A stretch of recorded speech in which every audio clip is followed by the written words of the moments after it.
Merhaba arkadaşlar. Motifli hırka yapımının son aşaması olan birleştirme kısmı ile karşınızdayım. Daha önce bu motiflerimi nasıl yaptığımı videomda sizlerle paylaşmıştım. Bir diğer videoda ise bu birleştirme kısımlarını nasıl yaptığımla ilgili bilgi vermiştim. O videolarıma ulaşabilirsiniz kanalımdan.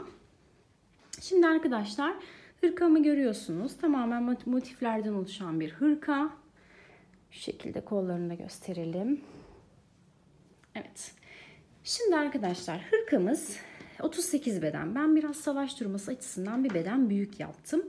Şimdi gelelim hırkamızı nasıl birleştirdim, nasıl bu hale getirdim. Şimdi motiflerimi tek tek parça parça değişik renklerde yaptım tabii ki. Ama hangi ipi kullandığımı da tabii ki söylemek istiyorum. Ben Alize Cotton Gold ipini kullandım. Gerçekten çok yumuşak ve tüylenme yapmayan bir ip.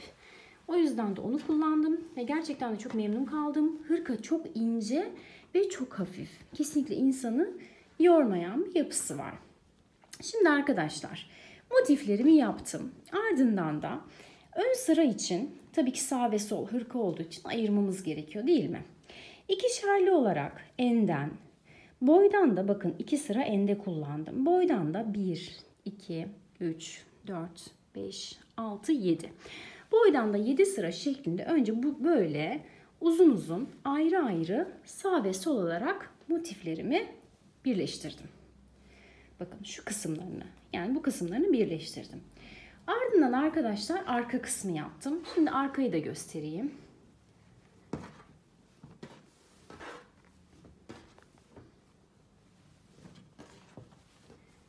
Şimdi bakın arkası da yine çok güzel görünüyor.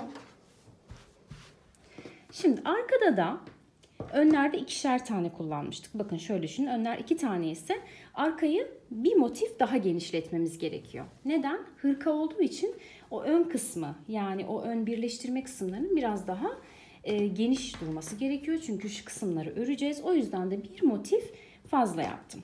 Şimdi bakın arkada da ende 1, 2, 3, 4, 5 motif kullandım. Boyda ise şöyle göstereyim. Boyda ise 1, 2, 3, 4, 5, 6, 7 motif kullandım. Yani ende 5, boyda 7 motif. Boy zaten önde de arkada da aynı olması gerekiyor. Hırkamızın orantılı bir şekilde durabilmesi için. Şimdi arkadaşlar arkayı da bu şekilde tamamen ende 5, boyda 7 olarak dikdörtgen bir şekilde yaptım. Ardından ben kollardan önce, onu da size göstereyim, söyleyeyim. Kollardan önce şu birleştirme kısımlarını yaptım önce. Yani kolları hiç örmeden önce motifimi böyle yelek gibi yaptım. Bu iki kısmı ayrı yaptım. Arkayı ayrı yaptım. Tamamen birleştirdikten sonra yeniden birleştirme ipimi alarak bakın şurada bir sıra gitmişim. Ne yaptım arkadaşlar? Bir sıra daha giderek arka ile önü birleştirdim. Yalnız birleştirmeyi şu kısımdan başlıyoruz arkadaşlar. Şu kısımdan başlıyoruz. Yani arkayı ilk yaptım diyelim. Önü de atıyorum soldan başlayacağım birleştirmeyi. Solu da uzun bir şekilde yaptım. Birleştirmeyi önce şuradan başlayalım. Önce bu tepelerden başlayalım ki daha güzel bir şekilde şeklimiz ortaya çıksın. Önce oradan yaptım birleştirmemi. Yani şu omuz kısımlarından yaptım. Ardından da yanlardan yukarıya kadar geldim. Toplam 2 motif kalana kadar bakın. Toplam 2 motif kalana kadar şöyle 2 motif kalana kadar birleştirmemi buraya kadar yaptım.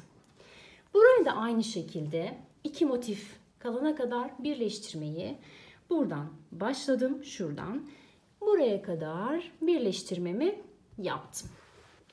Ardından arkadaşlar şu kenarlarını yaptım. Bu kenarlarını öncelikle şunu söyleyeyim. Bu Alize Cotton Gold ipinde her seride, her sürümde farklı ton oluyormuş. Yani aynı renk kodu olsa dahi farklı ton çıkıyormuş. O yüzden de ben bu tonların aynılarını maalesef bulmakta çok zorlandım. İpleri çünkü çok daha önce almıştım. O yüzden de normalde şu kısımları, bakın bu kısımları ben normalde bu lila renginde yapacaktım.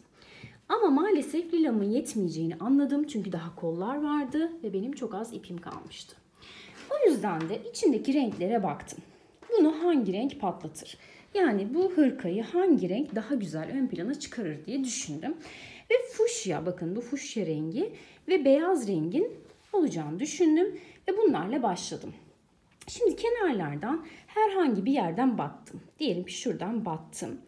Ardından arkadaşlar dümdüz başlayarak hırkanın çevresini bu yukarıdan bakın böyle başlayarak kenarlardan geldim. Bakın şöyle dönerek, yani çevresini tamamen dönerek kaç sıraymış sayalım. 1, 2, 3, 4, 5, 6 sıra üçlü trabzan yaptım. Çünkü neden? Modelimin içerisinde üçlü trabzanlar var. Uyumlu olması, bir bütün olması açısından üçlü trabzanlar yaptım. Üçlü trabzanlar yaparken de bu aralara birer tane zincir çektim. Toplamda zincirlerimi, hani zincirli üçlü trabzanlarımı yaptıktan sonra geldim bitiş sırasına. Artık baktım ki hani şu görüntüye kavuştu. Dedim artık bitiş sırasına yaklaşıyoruz. O yüzden de arkadaşlar son sıraya geldiğim zaman, bakın son defa üçlü trabzanlarımı yapacağım zaman böyle hani eğiklik olmasın, genişlik olmasın diye. Çünkü trabzan yaptıkça biliyorsunuzdur ne oluyor? Model genişliyor. Ama ben artık son kısmına geliyorum. Bitireceğim modeli, düz durmasını istiyorum. O yüzden de son üçlü trabzanlarımı yaparken aralara kesinlikle zincir çekmedim. Aralara zincir çekmeden direkt olarak üçlü trabzanlarımı yaptım. Ardından arkadaşlar şu bitişin şu şekilde özenli durması için, bakın görüyorsunuz. Özenli durması için de tamamen bir sıra sık iğne geçtim. Sık iğne hem modelimi daha çok sağlamlaştırdı hem de çok hoş bir görüntü verdi. Önlerini bu şekilde bitirdik arkadaşlar. Şimdi gelelim kollarına. Kollarında ben boydan 3 motif, enden de önde 2, arkada 2 motif olmak üzere enden de 4 motif yaptım. Kolları da birleştirdim. Bakın motiflerim 1, 2, 3, 4. Tek tek birleştirdim. Ardından da arkadaşlar buradan tamamen ilmek kaydırma tekniğiyle birbirine geçirdim. İlmek kaydırma tekniğiyle birleştirdim. Burayı da aynı şekilde yaptım. Hatta bakın burada birleştirme ipim şu kalmadığı için açık lila rengini kullandım. Ve açıkçası biraz da hani görüntü hoş durmuyor ama ne yapalım, bu da nazarlığı olsun. Böyle bir görüntü ortaya çıktı. Şimdi bunları da birleştirdikten sonra geldim artık kollarımın bitişine. Ben kollarımın daha böyle bakın dardan genişe doğru açılan sportif bir görüntüsü olmasını istedim. Bu tarafı da gösterelim. Bakın. Daha sportif bir görüntüsü olmasını istedim. O yüzden de zaten hani trabzanları her ördüğümüzde bir genişleme havası veriyordu ya. Bu şekilde hiç artırma, eksiltme yapmadan her boşluğa 3 trabzan, bir zincir. 3 trabzan, bir zincir şeklinde arkadaşlar. Buraya kadar, bakın şuraya kadar toplam sayalım. 1, 2, 3, 4, 5, 6, 7. 7 sıra 3 trabzan, bir zincir şeklinde yaptım. Geldim son kısmı. Artık son kısmın böyle hani şu bitişin eğri büğrü durmasını istemiyorum. Böyle düz ve muntazam durmasını istiyorum. O yüzden de burada yaptığım işlemin aynısını yaptım. Burada da son trabzanlarımı yaparken şunlara bakın. Bunları yaparken aralarına zincir çekmedim. Aynı bitiş işlemini hem bu tarafta aynı yaptım hem bu tarafta. Sonrasında ise 2 sıra, burada nedense 2 sıra yapmak istedim. Burada tek sıra yapmıştım sık iğneleri ama burada 2 sıra yapmak istedim ve gerçekten de 2 sıra çok daha hoş durdu. Şimdiki aklım olsa buraya da 2 sıra yapardım. Ekleyebilir miyim? Ekleyebilirim ama bu sefer de hani şurası zaten çok hani tam oldu. Daha fazla yakın olsun istemedim. Şimdi bitişinde arkadaşlar 2 sıra bakın sık iğne yaptım. Bu şekilde hırkamı tamamladım. Hırka çok güzel, sportif bir model oldu. Gayet güzel, her bayana yakışacak. Çok tatlı tonlar. Hani sonbaharda da giyilebilir, ilkbaharda da giyilebilir. Hani her mevsimde, yaz hariç giyilebilecek güzel bir hırka. Hepinize tavsiye ederim örmenizi. Örerken tek hani önemli kısım size söyleyeceğim. Birleştirmeleri lütfen iğneyle değil de örerek birleştirin. İğne ile birleştirildiği zaman motifler böyle düz ve muntazam durmuyor. Motifler nasıl duruyor biliyor musunuz? Gerçi çoğunuz biliyorsunuz. Böyle kabarık kabarık, ayrı ayrı duruyor. O yüzden de örerek yaptığımız zaman bu pürüzsüz görünüme kavuşabiliriz. Evet arkadaşlar, benim söyleyeceklerim bu kadar. Şöyle hırkamı tekrar düzeltelim şurayı da.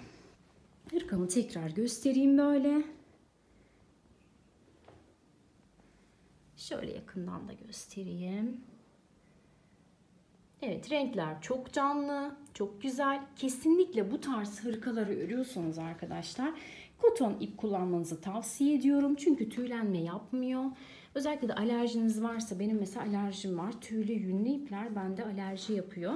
Ama bu hem bozulmuyor, hem tüy çıkarmıyor, hem de alerjik değil. Evet arkadaşlar, hırkamı bu şekilde bitirdim. Umarım siz de yaparsınız. Yaptığınız zaman da bana gönderirsiniz. Hepinize teşekkür ederim. Hoşça kalın ama lütfen videolarımın devamını istiyorsanız abone olmayı ve beğenmeyi unutmayın.